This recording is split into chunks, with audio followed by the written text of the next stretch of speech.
வாங்க மக்களே, வணக்கம். நீங்க பார்த்துக்கிட்டு இருக்கிறது உங்களோட ட்ரெண்டிங் இன்ஃபோஸ் தமிழ். இன்னைக்கு நம்ம நிகழ்ச்சியில தமிழ்நாட்டு அரசியல் களம் எப்படி இருக்குன்னு அதிரடியா ஒரு அலசல் பார்க்க போறோம்.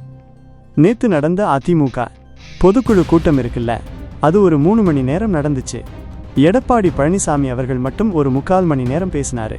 மொத்தம் 16 தீர்மானங்கள் போட்டாங்க. இது வழக்கமா நடக்கிற விஷயம்தான். ஆனா எல்லாருடைய கண்ணும் எது மேல இருந்துச்சு தெரியுமா? OBS டிவி, தினகரன் இவங்களையெல்லாம் மறுபடியும் உள்ள சேர்ப்பாங்களா? அதுக்காகத்தான் மீடியாக்களில் பயங்கரமா ஒரு எதிர்பார்ப்பு இருந்தது. ஆனா நம்ம எடப்பாடியார் ஒரு முடிவோட இருந்தார் போல. போங்கடா, போய் வேலையை பாருங்கடான்னு சொல்லி மொத்த கதவையும் சாத்திட்டாரு. துரோகிகள்னு சொல்லி எல்லாரும் மேடையில பேச ஆரம்பிச்சிட்டாங்க. தோத்தாலும் பரவாயில்ல, அவங்க கூட கூட்டணி வைக்க மாட்டோன்னு ஒரு முடிவுக்கு வந்துட்டாரு. கடந்த எலெக்ஷன்ல அதிமுக தோத்ததுக்கு இந்த 3% ஓட்டு வித்தியாசம்தான் காரணம்னு சொல்லி அதுக்கும் இந்த துரோகிகளை தான் காரணம் காட்டினாங்க.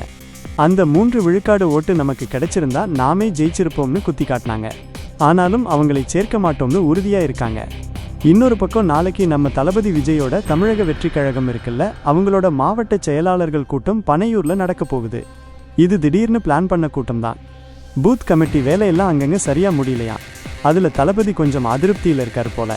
இந்த நேரத்துல வைத்திலிங்கம் அண்ணன் தாவேகாவில் சேர போறாருன்னு ஒரு பேச்சு அடிபட்டுச்சு.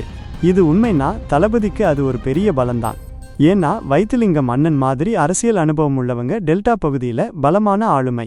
செங்கோட்டையன் அண்ணனும் இருக்காரு. இவங்கெல்லாம் சேர்ந்தா ஒரு புதுசா கட்சி ஆரம்பிச்ச தளபதிக்கு எங்க என்ன பண்ணணும்னு விஷயங்களை எடுத்து சொல்றதுக்கு ரொம்ப யூஸ்ஃபுல்லா இருக்கும். ஒரு பக்கம் இவங்க கட்சி முதியோர் இல்லமா மாறிடுச்சுன்னு சவுக்கு சங்கர் மாதிரி ஆட்கள் பேசினாலும் ஒரு புது கட்சிக்கு அனுபவம் வாய்ந்த ஆட்கள் அவசியம் தேவைப்படுறாங்க. பொதுக்குழுல இன்னொரு ஹைலைட் என்னன்னா CV சண்முகம் அண்ணனோட பேச்சு தான். அவருக்கு மட்டும்தான் உண்மையான கைத்தட்டல் விழுந்துச்சு. அவர் என்ன சொன்னாருன்னா, இந்த டிபேட்ல உட்கார்ந்துருக்கானுங்க, தினமும் சாயங்காலம் ஆனதும் அதிமுக சண்டைய பத்தி பேசுறானுங்க, இல்லனா விஜயோட பேச்சு பத்தி பேசுறானுங்க. ஆனா KN நேருவோட துறையில நடந்த 120 கோடி ஊழலை பத்தி பேச மாட்டேங்கிறாங்கன்னு சொல்லி மீடியாக்களை வெளுத்து வாங்கிட்டாரு. அதிமுக மீது மட்டும் விளக்கு பிடிச்சு பார்த்த மாதிரி பேசுறாங்கன்னு ஒரு கோபத்தை காட்டிட்டாரு. இது உண்மைதான் மக்களே.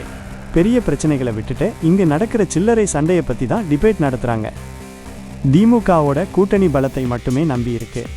ஆனா அதிமுக தனி பெரும்பான்மையோடு ஜெயிப்போம்னு சொல்றாங்க.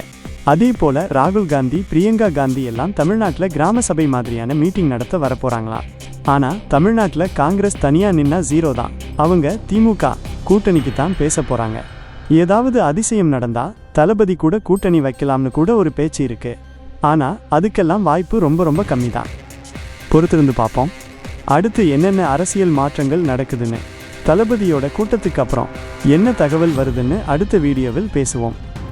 நன்றி, வணக்கம்.